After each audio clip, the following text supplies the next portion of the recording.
Well, good afternoon there, Dr. Cosgrove. How are you, sir? I'm good, James. How are you? I'm doing pretty good. I've had one of those hectic days, but that's what happens in the middle of the COVID. You've got to get out and about and get your things taken care of, you know? Well, life is hectic, Yes, it is.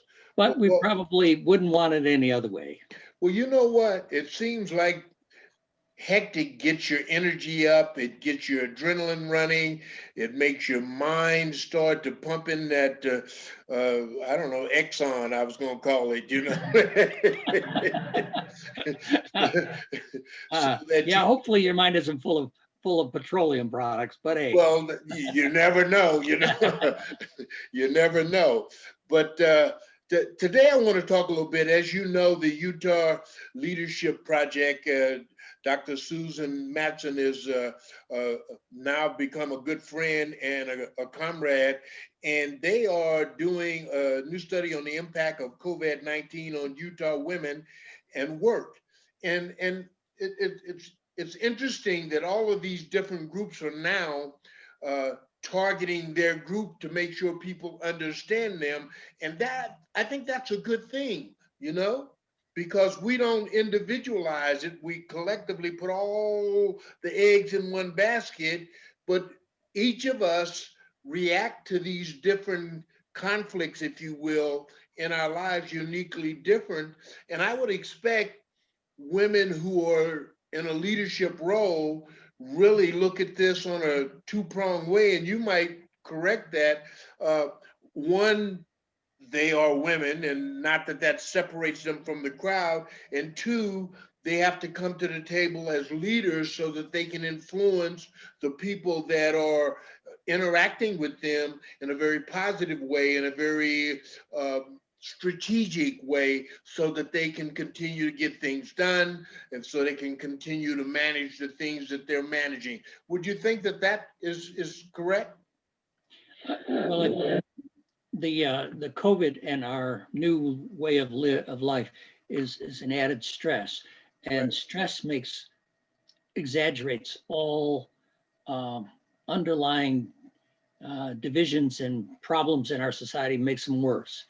And I don't know the report that you're referencing, but I did come across something just, I think it was just this morning, about the fact that the stresses in our community of like employment, that the the stress has caused worsening division between employment, so that men are uh, struggling with employment, but women are struggling worse. And women of color are struggling worse than women of the majority.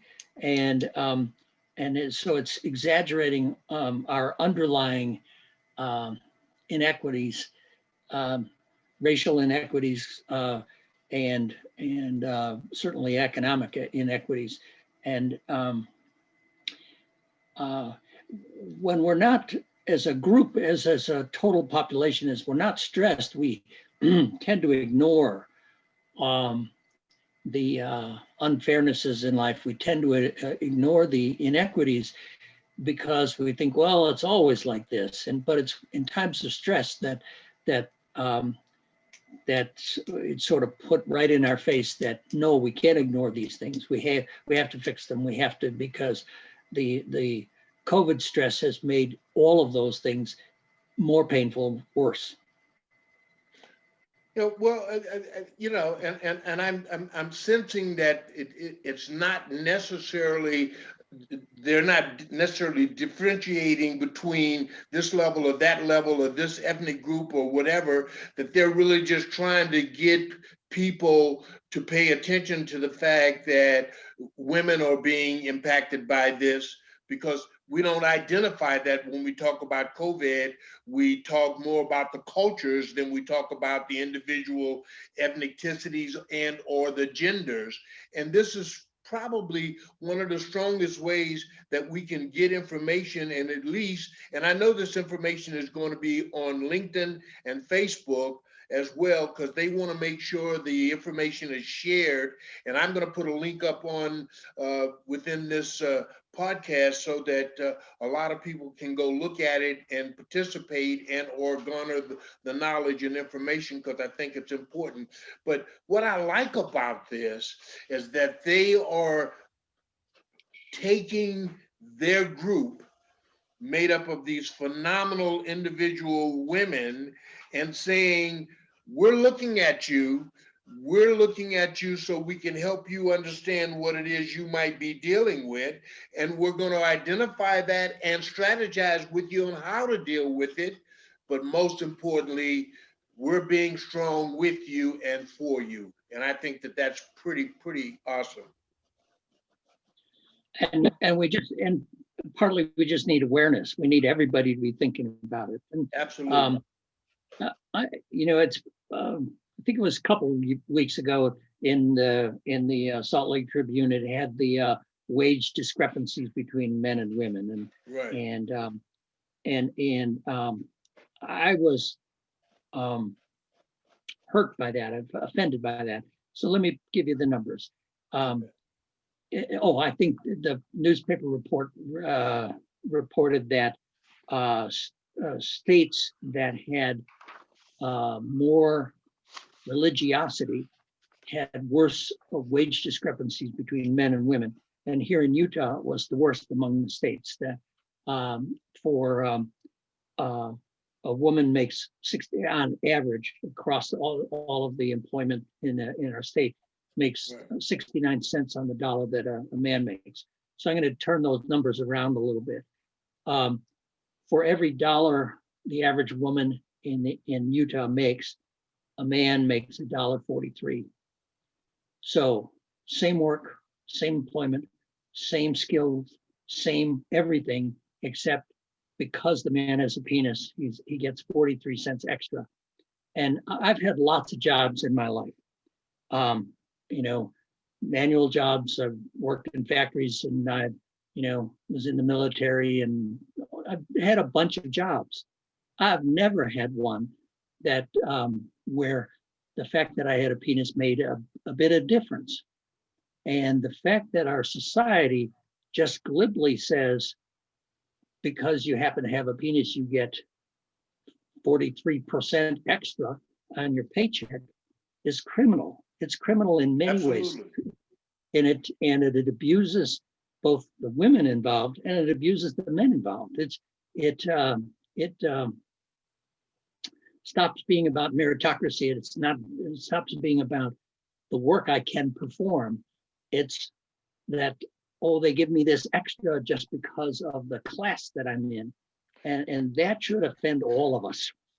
Well, this is the great thing that I like about the leadership project, is that they're taking on the handle, if you will, and grabbing it and really pronouncing their presence as qualified, bona fide individuals who happen to be women.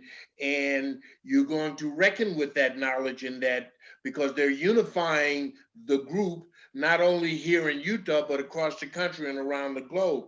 And so we're now understanding more so than ever that, gender separation is an embarrassment and a sadness, and that we're going to have to start recognizing this leadership if we truly want to get things done and accomplished.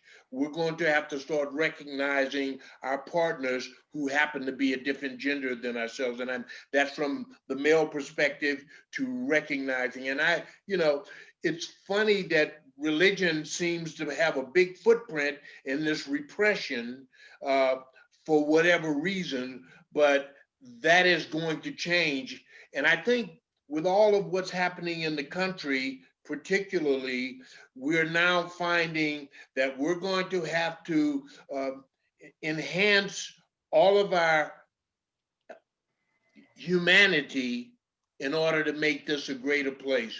And I think that Susan Matson is really trying to do that kind of thing with her group. And my hat's off to them. And I'm hoping that I can play some kind of role in it. But we need to stay firm. We need to stay solid. And once again, I want to say you can go to LinkedIn or Facebook, and it's the Utah Leadership Women's Leadership Project, and they've got a great study. It'll help you understand all the ins and outs of what's going on, but most importantly, it will align you to a body of women who are really looking after other women so that other women can look after each other, but if that made sense. But we build the bridge to walk across the bridge together. It's not a bridge for a single group of people, it's a bridge for all of the people. And like the name of your show, it's Living with Dignity. And Absolutely. dignity demands that we treat each other with fairness and respect, and value each other to the richness and value that each of us brings to our life, and not simply value ours on our labels or our classes that we belong to, or Right. the privileges that we've historically been given. We have to kind of take a fresh look and sort of say, you know, is there a person out there who doesn't have value? Right. No, everybody has some value, and we need to celebrate their value. And we need to not just pay people what we used to pay them, or treat them the way we used to treat them, or expect from them behaviors that we used to expect. We should all act like grown-ups and sort of say, hey, if